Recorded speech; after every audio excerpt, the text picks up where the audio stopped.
Being an educator is one heck of a lonely journey, but every step holds a story, an experience that shapes how we teach, learn, and grow. Welcome to the Educator Experience. I'm your host, Salli Carter, and together we'll explore the moments that define us as educators. Through authentic conversations and shared experiences, we're building a community that connects, reflects, and inspires, all while breaking down barriers in education, one story at a time. You are not alone.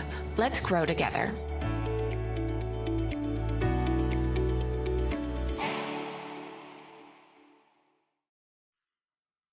Hi, everyone, and welcome to the Educator Experience Podcast. I'm your host. My name is Salli Carter, and this is a space where us post-secondary educators share impactful moments in our journeys, the good, the bad, the ugly, everything in between. Why are we doing this? It's because we're hoping to create connection and community among educators. We don't know what we don't know, so let's talk about it. Maybe someone else has had a similar experience, or you can hear yourself through their conversation. Today, I have the pleasure of sitting down with Matt Adolphe, who's an experienced course facilitator and has delivered countless talks, seminars, and professional courses on career development, leadership strategies, diversity and inclusion, communication skills, customer service, conflict resolution, and Indigenous history and culture. Lots of stuff. He's been teaching, consulting, and facilitating for 30 years, both in Canada and overseas in Korea, Japan, and Macau. And little sidebar, I had to Google Macau, so that's pretty cool. I learned something new already. And he's also written 2 books, Canadian Workplace Culture, Mastering the Unspoken Rules, and Would You Hire You? He holds a master's degree in communication management and bachelor's in Indigenous studies and history. And he's also a citizen of the Métis Nation, and his family and heritage are deeply connected to the Red River Métis. In our conversation today, we touch on a bunch of different topics, but what resonates throughout is the impact of helping our learners feel comfortable and safe in our classroom. He brings in his plethora or wealth of experience from working overseas, how that's impacted him here in Canada, and also how we as educators sometimes need to adjust our styles to our learners. And I think you'll get a lot of value from the conversation. And check out his book as well. Let's get to it. And thank you again so much for joining, Matt. I'd love to start off by, if you're open to sharing a part of your journey, how you got into teaching in the first place. Well, it's kind of interesting. I never thought I would get into it, and I finished my bachelor's in Ontario. I don't know, was that 96? I'm thinking. And I didn't know what I was going to do next. It was in history and Indigenous studies. And I had a friend that called me out of the blue from high school that was living in Korea. And he said, why don't you come over here and teach English? And I said, teach English? And I didn't even have a passport, And I thought, really? English? He goes, yeah, come on over. And I had no experience really teaching. I thought, well, why not? See a little of the world and see my friend I hadn't seen in several years. And that was kind of how it all started. A bit of a baptism by fire, no formal training, right? But so it started there. And and it was nice to be in a different culture, experience different things. And from there, I moved around a little bit, Japan for a little while. And I was in Macau for about 10 years. And I kind of settled in over there. And so, teaching became my passion and my career. And so, and then I met my wife in Macau, and then we had a couple of kids there, started a family, and we moved back to Canada in the September. And so I started working in post-secondaries here. I don't know, close to 30 years of teaching. This is amazing. And you have such a wealth of knowledge with respect to working with international students. What are some things that you're noticing in your classroom? When it comes to international students, I think one piece that often gets overlooked is, I've spent a lot of time working with international professionals, like maybe they're doctors, engineers, and they come and they have to take an English class and they have to, get their English up and so they can get in and upgrade their skills. But I've always felt that the piece that was missing was the cultural component to communication in the new place, right? And I wasn't really aware of that until I lived in other countries, and I realized, my goodness, the things you got to know. It's not just about learning the language, it's about knowing the culture. And so when I was working with international students, I'm always stressing not only is language and writing and that kind of thing important, but it's really how you interact with people at work and how you frame emails And so a lot of those discussions happen in my classrooms, right? I just try to help people as much as I can understand what those expectations are in the workplace. And so that's kind of what I've been doing for the last several years. I Yeah. love it. I love it. I feel like it goes back to Malcolm Knowles's adult learning principles in terms of Right. relating things back to adult experiences or one's own experiences. And how can we practice in a practical type of way or fashion? What are you seeing in your classroom? Or how are you doing that or changing that in your classroom? When I was young as a student, I always struggled with courses that I didn't feel had a practical application for my life, and You're preaching to the choir here. I'm you like, but tell know, me the how. Tell me how. how is this going to help me? Right? So I struggled. And so when I became an instructor, I had similar reservations, to even being a teacher and being a sage on the stage. And I'm like, I'm teaching theory. But when I came back to Canada, I started working at a college in Southern Alberta. And their vision was equipping students today for skills they need in the workplace tomorrow, something along those lines.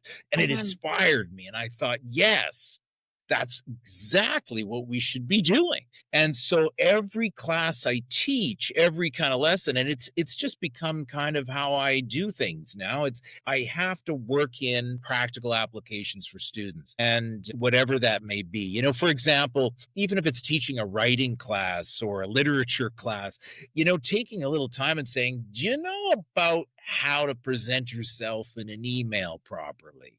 I Mm. mean, we're talking about grammar, punctuation, but have you heard about things like the you approach to writing and how AI can't do that for you? And you have to be able to manage that skill on your own to build those relationships. So, always trying to work in practical applications with everything I'm doing, and it helps me keep up to date on things. And I don't know, what about you? Do you do something similar? Do you keep your eye on that practicality piece Ah, when you're teaching? 100%. I remember I was taking some classes in adult education at the master's level, the graduate level, Okay. and they spoke very theoretically, conceptually, Right. and about working with adult learners. And I'm like, let's talk about the how, the practical. How can we Right. take what's up here?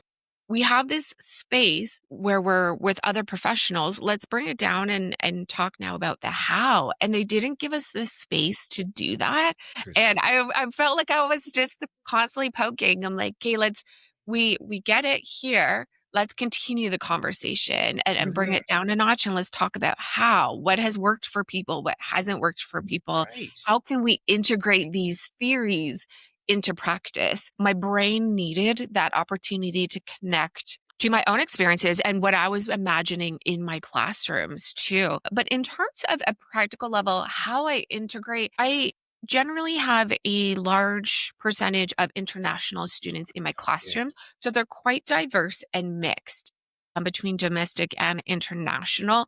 And I think asking questions about other people's cultures or their home Nice. lives or their work lives and trying to integrate their experiences into my conversation or discussion.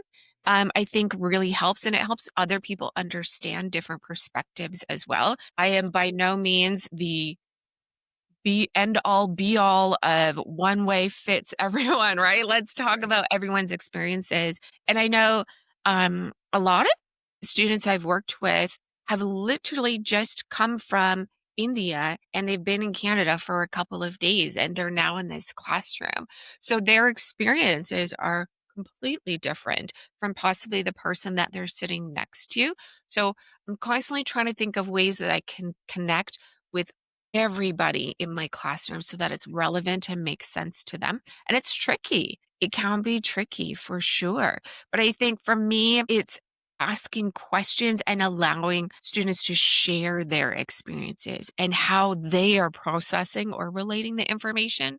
Does that make sense? It sounds wonderful, Sally. You really have a very inclusive approach to how you manage your classrooms, and that's beautiful. And you're right. I mean, adult learners want to be celebrated for their knowledge and their Yeah. background, and they want to be able to speak to it and not just be lectured to, but actually be heard, and it's a beautiful thing if you can help Mhm. understand where people are coming from and make them feel a little bit more comfortable. And so I think that's a great approach. Yeah, you're right. It's not always easy, depending on the Um, class size, right? and it's really neat to be able to test out different methods of sharing learning. Tell me more about your experiences than in your classrooms. You have such a unique perspective in that you are teaching to already experienced adult learners, but something totally new for them. I teach quite a diversity of different courses, and I also work with international students as you do. And I do also corporate training with, leadership training and things like that. And so I think we kind of have a similar base of students that we're working with. But in the end, it's just trying to understand what it is that people really need. What are they coming Mhm. for? Why are they there? And if, for example, you get people that say, well, I'm here to tick a box, maybe, or I have to take this course. And it's always good to take a step back and say, okay, you need to do that. But what are some things you really want to take from this? And so I like to Mhm. start every course with, what are your expectations? What do you want from me? And I try to learn things as I go. And I'm also trying to keep my eye on helping them achieve success ultimately in their careers. I want people to leave these rooms with a renewed sense of, I got this.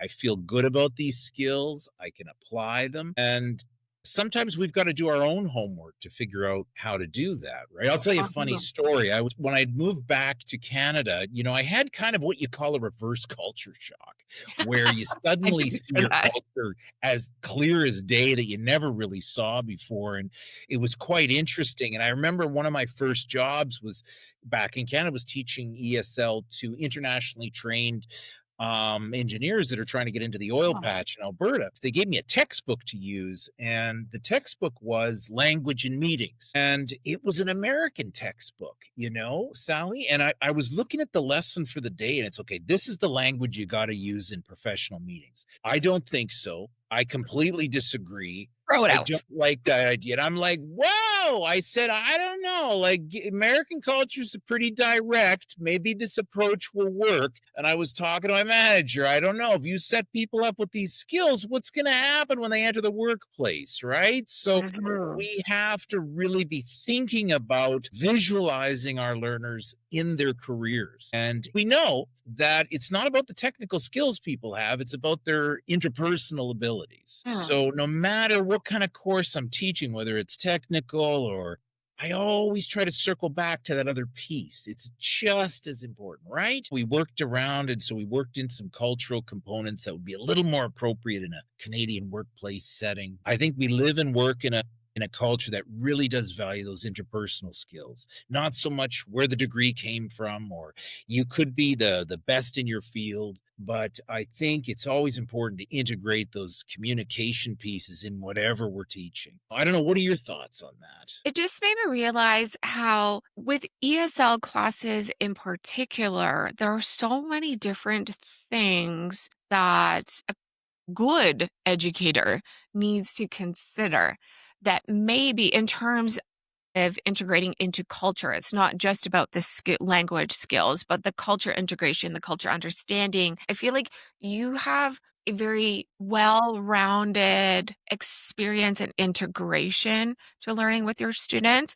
And maybe some of us might be a little bit more narrow. What would you suggest for helping us kind of bring ourselves out of those boxes? Well, interesting. And I think it all comes down to understanding the room, right? For example, I look at, sometimes there's very direct cultures that, tell me what I need to know, don't candy coat it.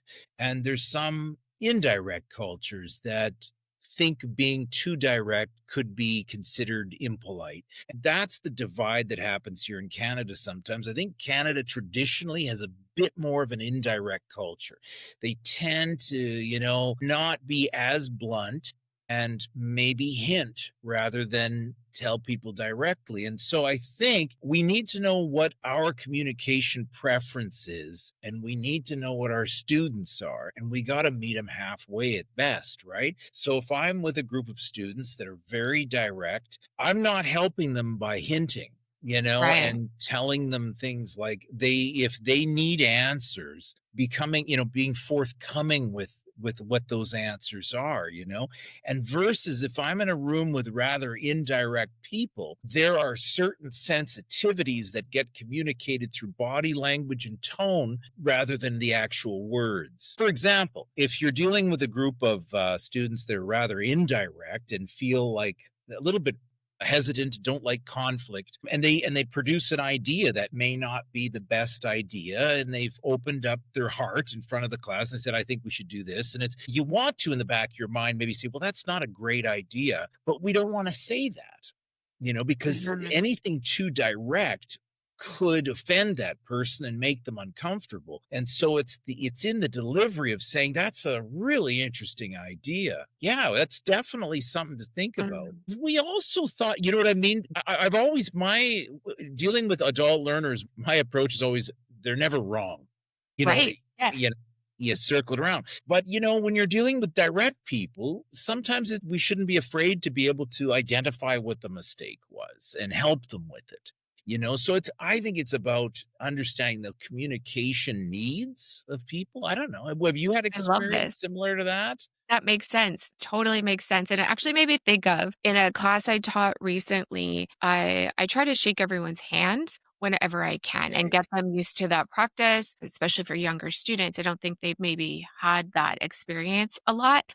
And I went to shake someone's hand as they greeted me, and he was totally taken aback by it Oh, and said that in his culture, they don't shake it was either women's hands or people of the higher level than them, and being that I was their teacher. So, yeah, wow, that was a big learning moment for me because that is how I approach every situation, every business situation. So, it made me do a little bit more research and to better understand the Muslim culture and how I can be respectful in the classroom and yeah, not force my ways necessarily, right? It was super interesting. It's not nice. often I have that totally taken aback. I messed up. Okay, tell me more. I'm here to learn. Yeah, how can we connect better? I love that. It's a great Yeah, example. And you know what's interesting about that is prior to COVID, there was a lot of conversation around, well, should you shake hands? Should you shouldn't? And then I'm so old inclusivity. school. I'm showing my age, aren't Well, I? I was the same way. Yeah, I get in there, and I'm always been a handshaker. But the thing with COVID is they allowed us an opportunity to choose. Hmm. Remember it was like you don't touch people, and so people manage, yeah, elbows or whatever. And so I have found that if I don't extend my hand and somebody else doesn't, it's nowadays I don't think it's considered that rude. So I like to I think that like that's helped make it a little more inclusive with that piece. You know what yeah. I mean? Because I know that that was always a bit of a challenge.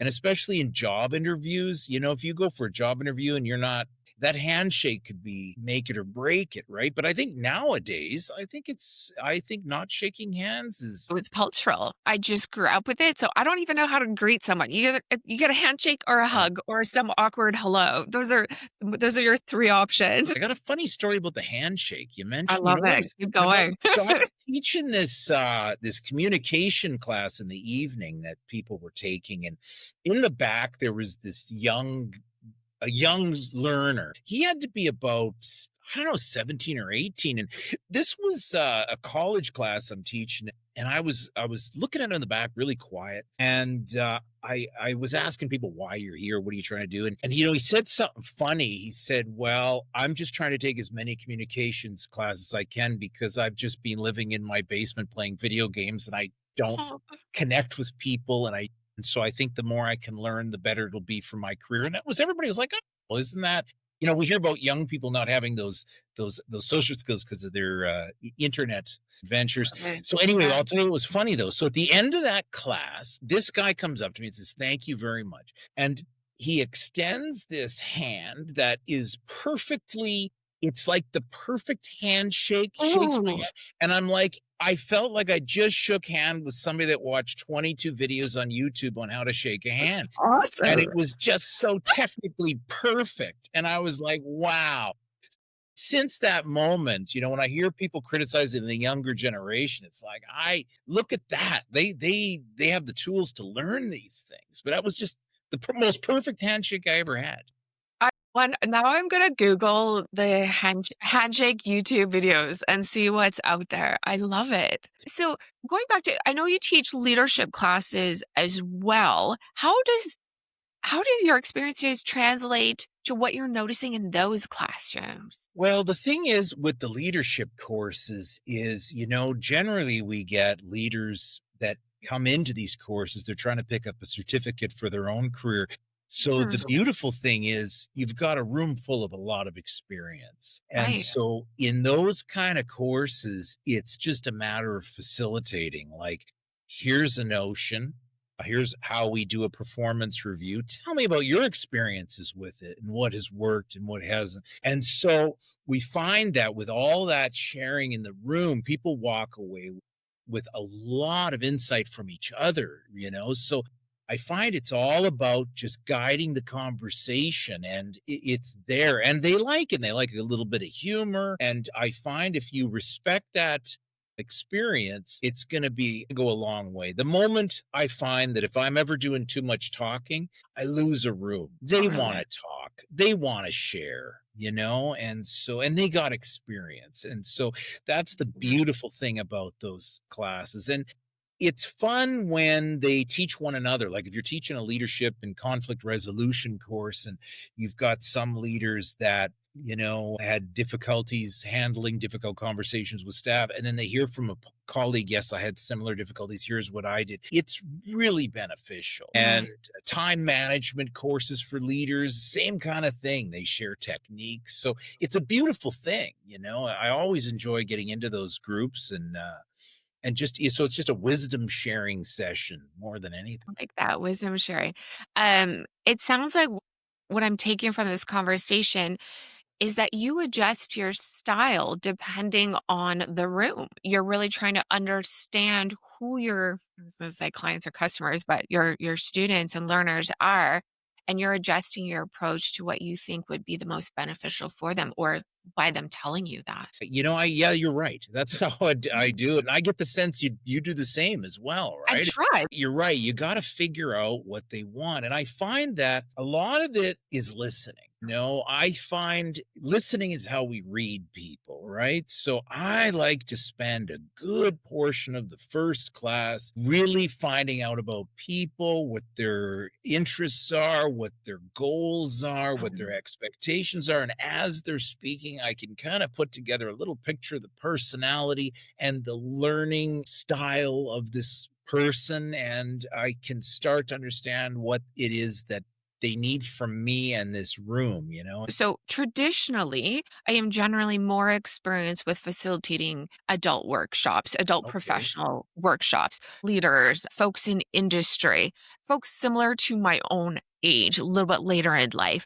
And then when I added in university classes and university and college Mm. teaching, I was then exposed to younger learners. And let me tell you, Matt, my jokes do not land with young people. I am not up to date on whatever is happening on TikTok. I remember I have a chihuahua and I think I had to bring him to class one time for whatever reason.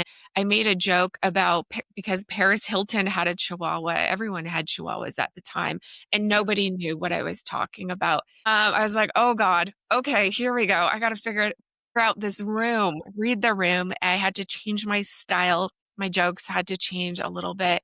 I try to add a bit of humor and fun lightheartedness to my classes, but I definitely had to take a step back and try and connect with young learners. That was a different experience for Mm. in understanding their needs versus professional working people's needs. As you were talking, I was thinking when you have a group of people that have been out there, they kind of know what they need to learn. But when you Right. have a younger group, it's tough to say, when you get a job, you're going to have to remember this and this. And if they haven't been exposed yet, I don't think those kind of tips and those kind of things resonate entirely with them. So younger learners, sometimes you're dealing with kind of an overconfidence bias, right? They're feeling like they got this. They got good relationships with their friends. They just got to get this degree and then they just got to go out and get a job. And it's going to be Oh, like easy that. peasy, Matt. Easy Right? peasy. And I teach younger learners as well in college classes, and I just slow it down and I stop every once in a while and I say, okay, hey, by the way, everybody, this degree that you're taking is going to go super fast.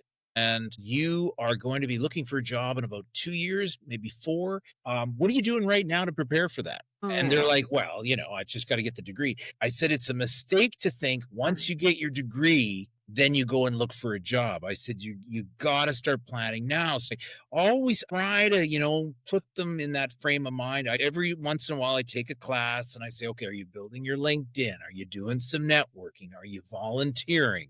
You can have the degree and you can be an A+ student, but that doesn't guarantee job placement. You got to network. And so every once in a while, I just kind of pull them back and think about, try to plan a little ahead. Don't just think I got to do this first, then I got to do that, and then I'll look for a job. It's reality check, right? And it's making me think about how I can integrate those types of conversations into my upcoming classes as well.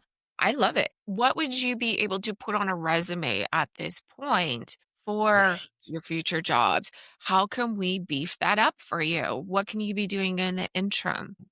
And Sally, universities, students pay student fees, and included in those student fees are workshops, understanding office culture. There's networking events, there's job fair readiness training. And I find, because I was guilty of it too, going through university, I never paid attention to those things. I just kind of went right through, and I ended up my degree without a job. And that's when I got brought over to Korea, right? I had nothing else going on. And so I say to them, you got to slow it down. It's going to go fast. And you got to start thinking about building that resume, building that network, attending job fairs. Are there particular companies that you want to work at? And, like, for example, I was teaching a group of upgrading students in English 30, and they were going into some technical trade sonography. And I said, have any of you actually gone into one of these clinics? Like, why don't you go in and talk to a manager and find out, look, I'm only in my first year, but I'd really like to know what kind of expectations you have of staff that come in here, because you can't wait till that last minute. So that's how I try to work with the younger students, right? That's how I try to give relevance to what we're trying to. I love that. With some of my business students, I don't think Thompson Rivers University, where I am in Kamloops, I don't think they have like a networking class or There you go. external type of function at the moment.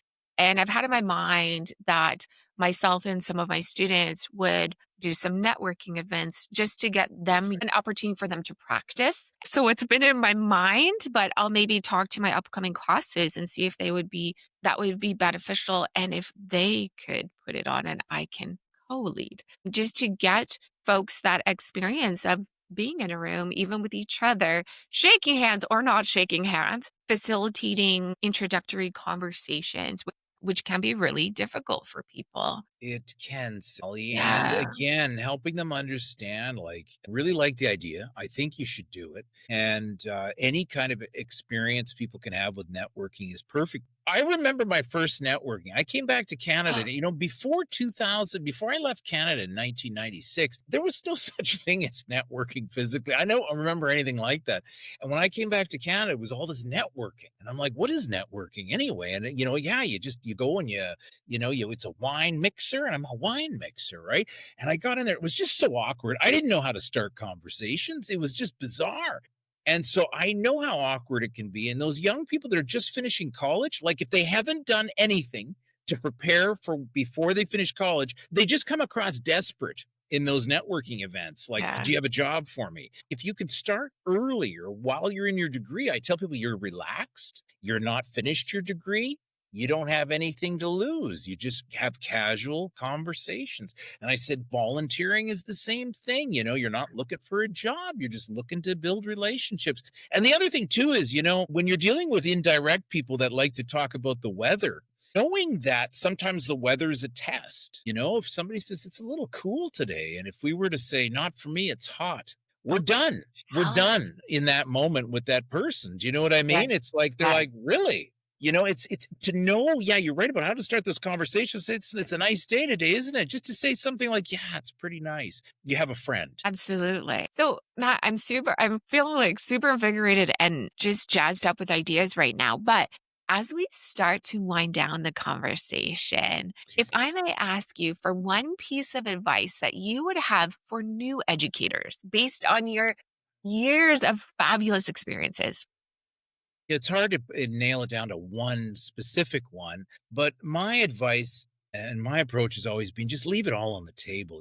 Always say to yourself, this is the last class I'm ever going to teach. And one day it very well may be. Try to just give it your all, leave nothing behind, be in the moment, be learner focused, know what students need, know where they're at, meet them where they're at, and create a nice safe learning space for your students. But I think, yeah, I just leave it all in there. Just go in there and energy, I love it. focus. That would be my piece. Love it. Thank you so much for all your amazing advice and sharing your worldly experiences with us. I can't thank you Yeah. enough. And Thank you thank again. you, Sally. I'd love to hear more about the work that you're doing, because that sounds pretty intense too. The educator experience is an idea that I've had, again, floating in my mind for a number of years based on a gap in the market that I saw being a sessional instructor. Quite often, as a business professional, I'm hired because of my skills, and quite often, like a lot of other people, and we're just given a course and kind of smacked on your butt and said, figure it out. There is a lot of disconnect between support. That person is not given a lot of support. There aren't a lot of resources available. And I think we're losing qualified, amazing people because we're not supporting them in the classroom and helping Oh, Sally. bridge that gap a little bit. Yeah, What you're talking about is a baptism by fire that happens far too often, right? yeah, People come in from industry, a lot of good experience. They get an outline. Okay, now go teach that class. And it's like, wow. And you're right. So any kind of support you can give them, I think that's sensational. It's so needed. And they have the knowledge. They just need a right. couple of little Absolutely. pieces to enhance the experience for them and their learners, right? And so if you Yeah. can fill that gap, I think that's incredibly admirable, and appreciate that work you're doing. Yeah, Nice. thanks. Everyone, we all get there, right? So I've been teaching for Yeah. almost 10 years now, but wow, it's taking me a lot of time to get to this point. What if I could have been there a little bit faster? Um, Interesting. I remember making so many mistakes my first few years because I never received any feedback or guidance. I'm investing more time and energy into learning something completely new that if I had had the right support, it just would have been a little bit smoother. That's all. So that's what we're trying to do. And this podcast itself is just focused on building connection and community and educators being able to hear themselves in other people's experiences and learn from one another, right? That's amazing. No, very valuable resource here, Sally. So glad you're doing it, because I've been there. Even if you have experience, anywhere you start new, it's always a bit of a baptism by fire. It's It like you're is. just, and so, yeah, anything you can help people with, that's fantastic. That's why I love your piece of advice too. And it's so interesting because everyone's piece of advice or where their brain goes to is a little bit different. And I love it. Give it your all. Just give it your all. Be yourself. Just be yourself, give it all, and you can't go wrong. People will enjoy your enthusiasm, and you still make mistakes, but they appreciate what passion you're bringing, right? So many mistakes. So many mistakes. I Yeah, hear you. it's I crazy. tell you, it's yeah, that's how we learn, right? Absolutely. So what are you teaching now that we can support you with? Give a lot of talks to international professionals and newcomers, and also students in post-secondary, about how to enhance their career and how to make the most out of their next steps after education. And so, yeah, those are the two books I have: Canadian Workplace Culture, Mastering the Love it. Unspoken Rules. And then that was kind of the first one, where it just kind of talks about things nobody tells us about, that we're just expected to know. And then the second book is, okay, once you know all that, what are companies looking for when they're looking to promote people? What are those particular skill sets? So Mm. would you hire you as kind of okay, I want to get into management. What do I need to do? And so that's kind of what I do with that. I appreciate it. Well, thank you so much again for your time, Matt. Well, And the same goes both ways, Sally. Anything I thank can you. do to support that work you're doing, I think it's fabulous. It's I so appreciate it. Thank you. And I'm sending you the biggest virtual handshake. oh, yeah, there it is. Virtual handshake. I All gotta right. check out some YouTube videos. Well, thanks again, Matt. Just a reminder that we are building the Educator Experience brand from scratch, and every little bit of your support helps. If you are enjoying these conversations, if you're feeling the connection and community that we're trying to build, I invite you to please follow us on YouTube, leave a 5-star review, and follow the podcast on either Apple or Spotify. Those small acts of support go a long way for helping us get these conversations out there even more. So thank you for everyone for your support so far, and keep following. Thank you for joining us on today's episode of the Educator Experience. We hope you're walking away feeling connected, inspired, and just a little bit more supported on your journey. Ready to go a little bit deeper? Join the Educator Experiences community and check out our courses and workshops specifically designed to support new educators as they navigate the ups, downs, and everything in between. You'll find it all at educatorexperiences.com.